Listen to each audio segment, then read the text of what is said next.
I thought I would share a little bit about why I am speaking about, um, awakening, liberation, non-duality, like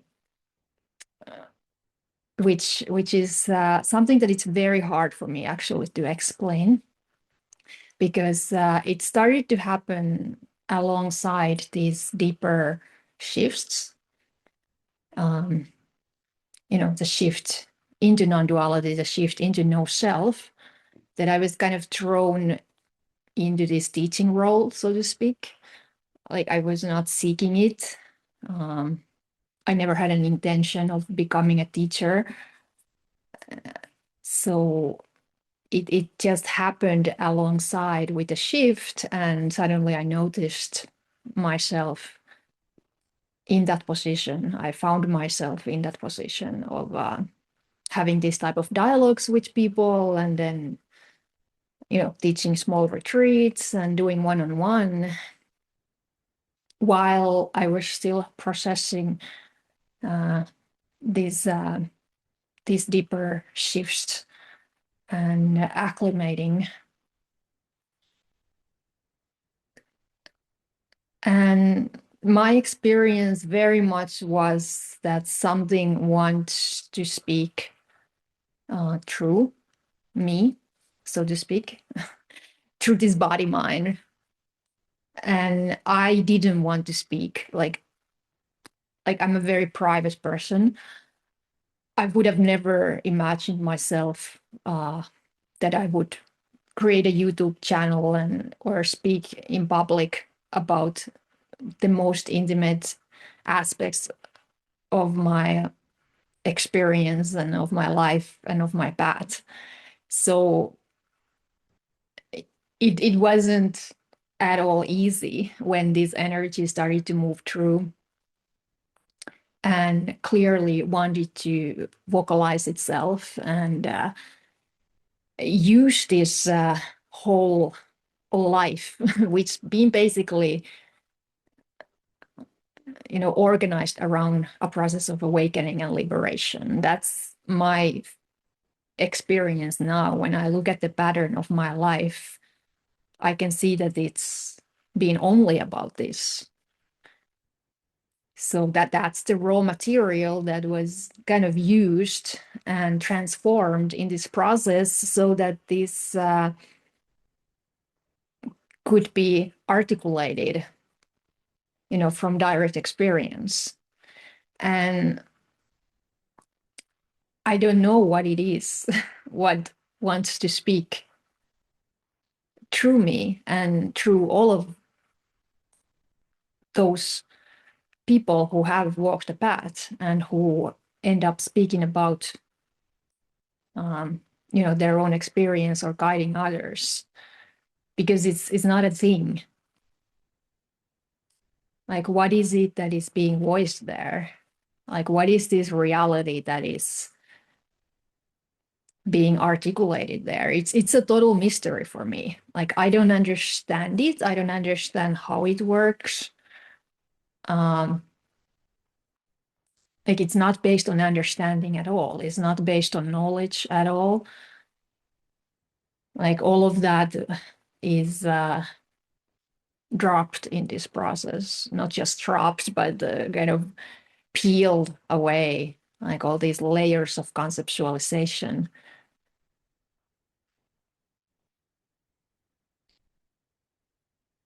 So I have a background in the tantric path and in Vajrayana and in Chud. So that context works a lot with something that is called the deity. And that could be one way of saying, like, what is it that it's speaking through these type of communications? But it's not deity in any kind of devotional sense. It's not any kind of spiritual thing per se, as it can sound like. Like oftentimes in the spiritual culture, it is possible to adopt different kind of identities, and this is nothing like that. This is not a way of identifying as some sort of deity or goddess or god, because that very structure, which is identity, that's not here. So that's the fundamental shift of non-duality and no self, that this deeper identity structure dissolves. And that is what is identifying, either as a narrative self, or identifying as consciousness, or identifying as God, or identifying as nothing, or whatever it identifies as. So when that is being dismantled and deconstructed, and the roots of this phenomena called identity are being pulled out from the system, it's not as at all conceptual or mental as it often sounds like. This is very visceral, this process, and very felt, very very embodied, very connected to the emotional body, the identity structure, and these deeper roots. So all of that's kind of purged out from the system, and then what is left, it's literally unspeakable. So because those very structures of mind that used to be there, that used to organize words. So when we hear these kind of experiences or insights or processes being discussed, when these mind structures are still intact, it all sounds like, well, spirit or something, like consciousness. That's why it's literally beyond words to describe, like, how is reality experienced when these mental structures are being dismantled, and there is direct experiencing, not direct experiencing in a sense that is pointed out in regards to awakening, that you just recognize this open, non-contrite presence and immediacy that's always already there, and that's direct experience as opposed to being thought identified. So that's sometimes called direct experience. But what I'm talking about here in connection with liberation, because this is what this type of process is, this dissolution of the identity structure, like permanent dissolution. And we did also dissolve the whole apparent physical reality or apparent objective reality into transparency and emptiness and luminosity, kind of like oceanic non-substantiality. So that's sometimes called liberation, but it's beyond words to describe what it is. It's a very transformative process, like in every possible sense of the word. And because these structures of reality, like time, are devoured and space are devoured, like, what is transformation then? Like, it's not transformation in a way the mind can understand at the human level, that we learn or we grow and, transform in that way. This is something completely different. This is like very revolutionary, like Adyashanti was calling it in his book, like The Way of Liberation, where he talks about this. I think that's a very powerful way of describing liberation, as a kind of revolutionary process that completely dismantles these old rigid structures of human conditioning and creates space for something totally fresh and authentic, unmediated, free, radically free, to express itself. like freedom from all these constraints that are felt in such an embodied manner, all these conceptual constraints that constitute the socially and culturally conditioned self. So awakening is the fundamental insight upon which this process of liberation is grounded on. But awakening in itself, it's not liberation, it's just an insight. And it doesn't necessarily guarantee that this process of liberation will take place.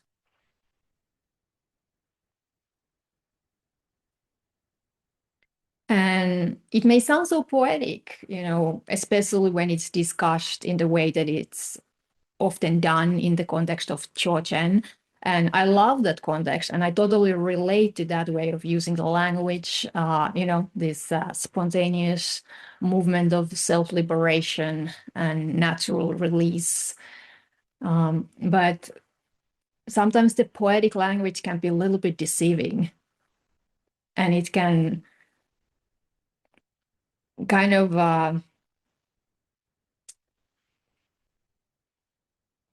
that's why there is this whole area of shadow work that really is inseparable from non-dual realization.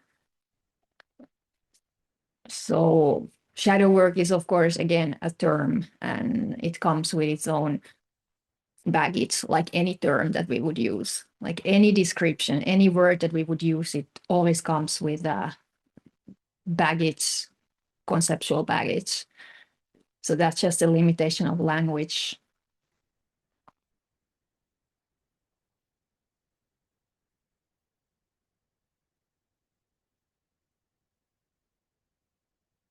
But when this process starts to happen, like this unbinding, it's the system is gonna like try to grasp on any kind of terminology, on any kind of knowledge or frameworks that could somehow give a context for what is happening. So sometimes these spiritual traditions are useful in that sense, that they do give a context that can describe some of these processes in enough accurate manner that we can recognize that, hey, this is what is happening for me, and then we can trust, we can trust the process, we can relax, and we can kind of more skillfully start to engage and collaborate with the process. Of course, all these frameworks are ultimately forms of knowledge, and this process will go beyond all knowledge. So we can't hold on to any one way of seeing things. Like, it requires that we're constantly letting go, willing to let go, and forced to let go, like any particular framing, and shift to another framing if that's more useful, in our current phase of unraveling.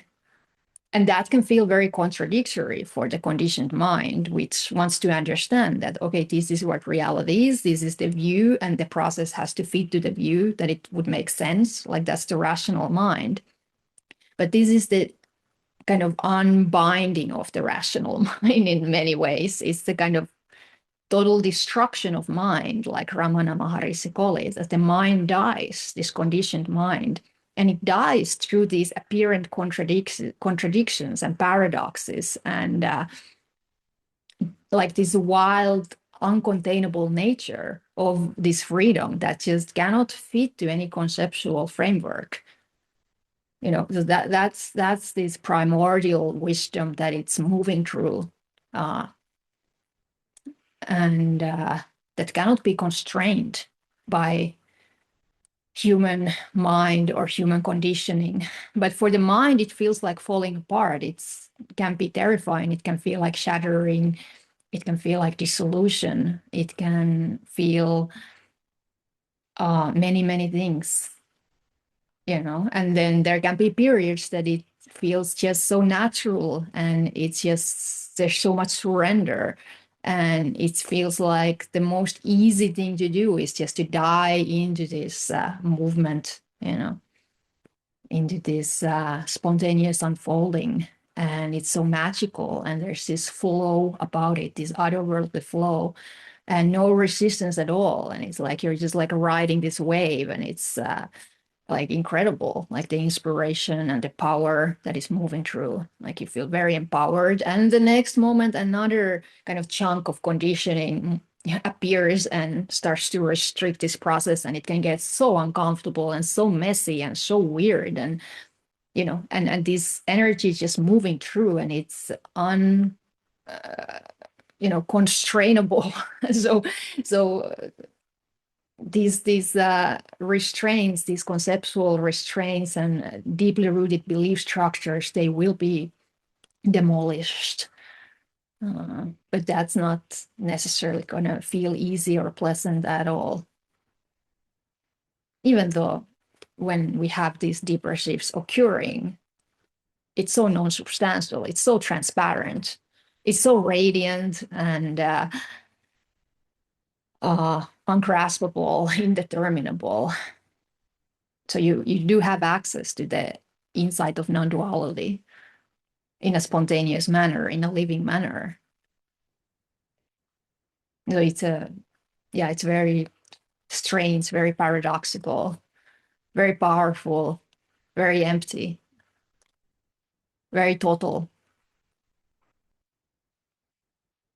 very all-consuming, this unfolding, unbinding, unraveling.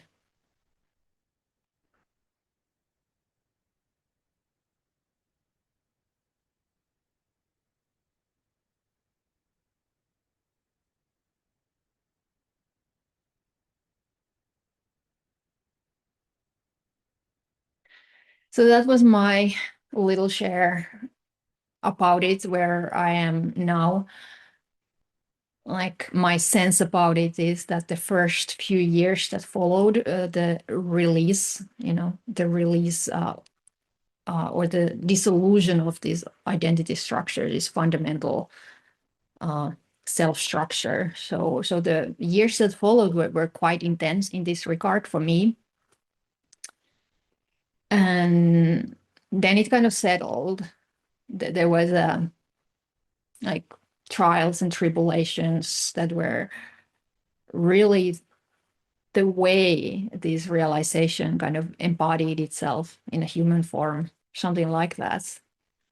And it still continues, this movement of dissolution, like these subtle karmic winds moving through, this endless refinement and clarification, like this powerful warmth and radiance, and kind of heat that is sometimes created in this process. So yeah, it continues, and my sense about it is that it will continue as long as the physical body is alive.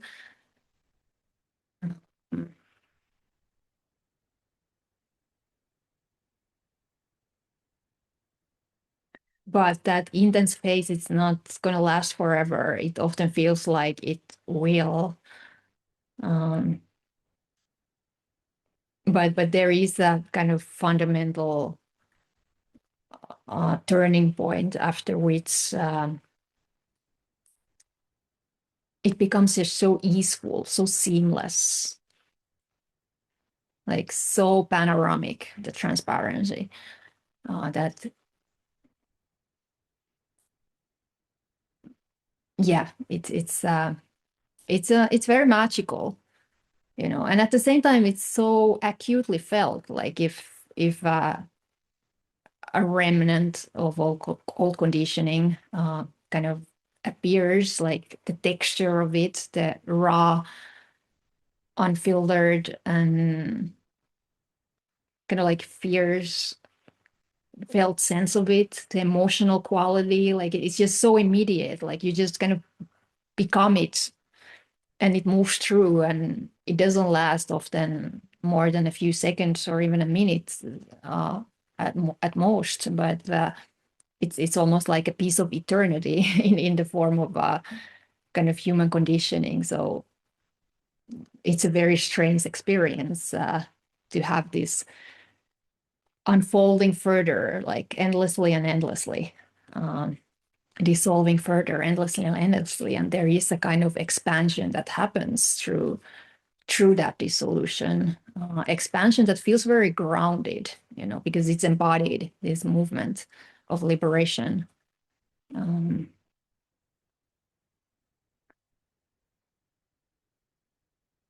The way it really enters those really, really subtle places in the emotional body where there could still be some sense of,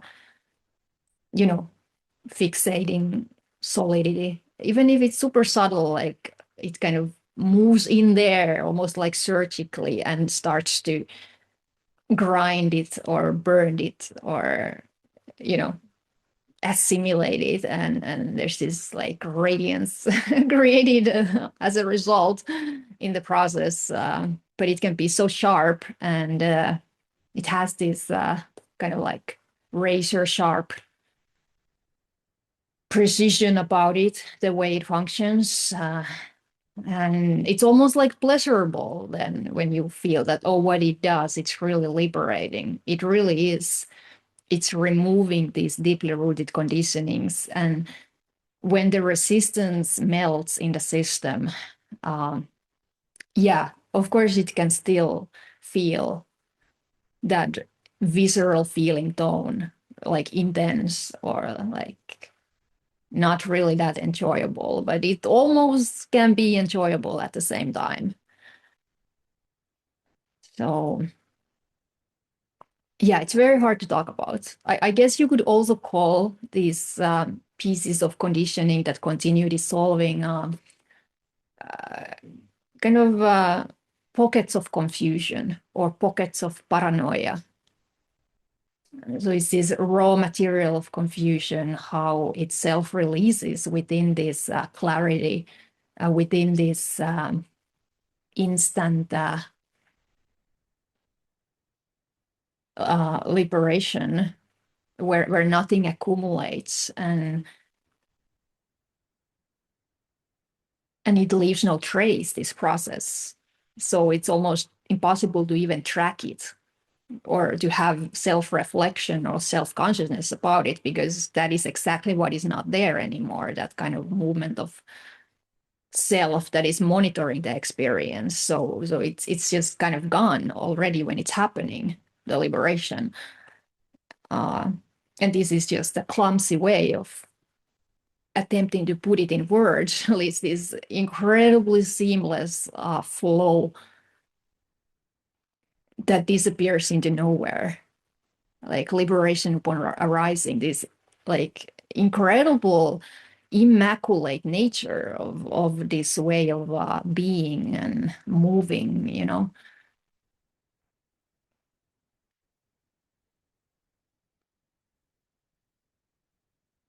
Yeah, very hard to talk about.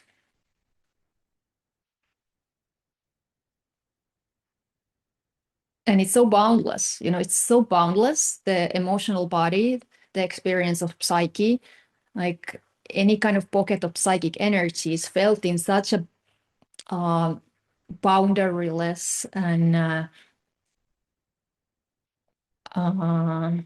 empty manner, but empty in a sense of pure interconnectivity. There's nothing fixed there. So for any remnant of conditioned mind that is still trying to grasp the experience and contain it, understand it, that's going to feel like a terrifying, terrifying or kind of like dying, because that is what is dying there. These remnants of the conditioned mind that was attempting to control the experience through understanding. And it feels so good. It feels so good for the system to live like this. And it's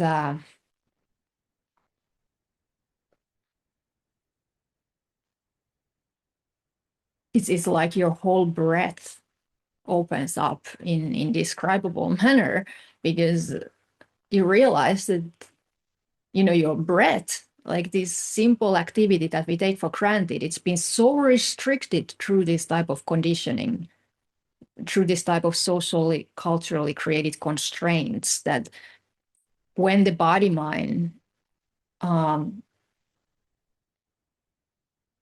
yeah, like digest this type of conditioning and starts to breathe for the first time, unhindered.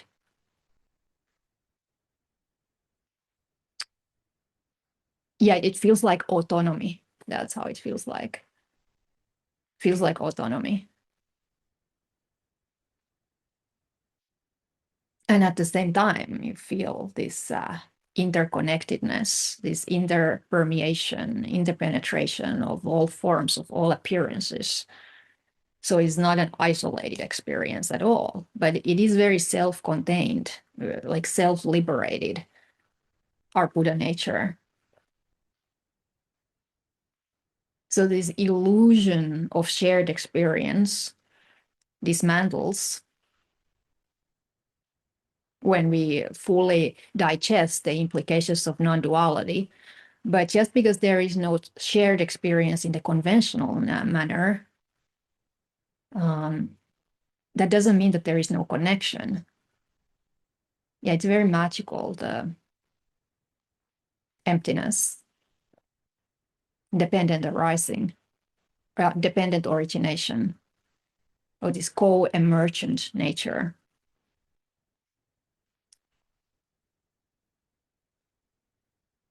And they discuss it so well intellectually in Buddhism, and I'm not able to do that because I didn't discover this through logical deduction.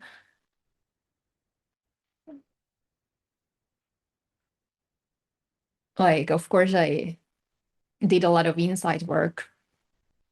I can't even say that I did insight work, but just for the way of speaking, there was a lot of insight work that occurred alongside this process. But for me, the primary nature of this release was the energetic quality of it and this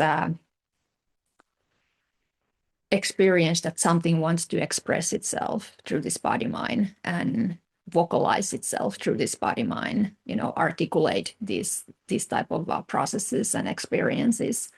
And again, I don't have a name for it, and there is no identity to say that I am that. Like all of that like wiped out from the system.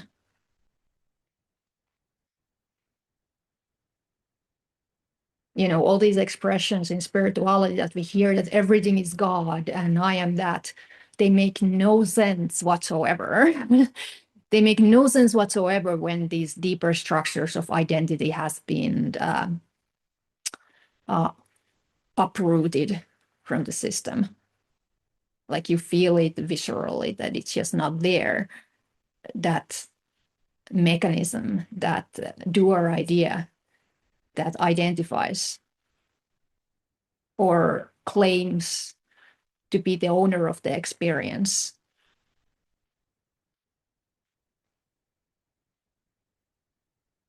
Like there is no ownership at all. And strangely, it's so empowered, like this realization.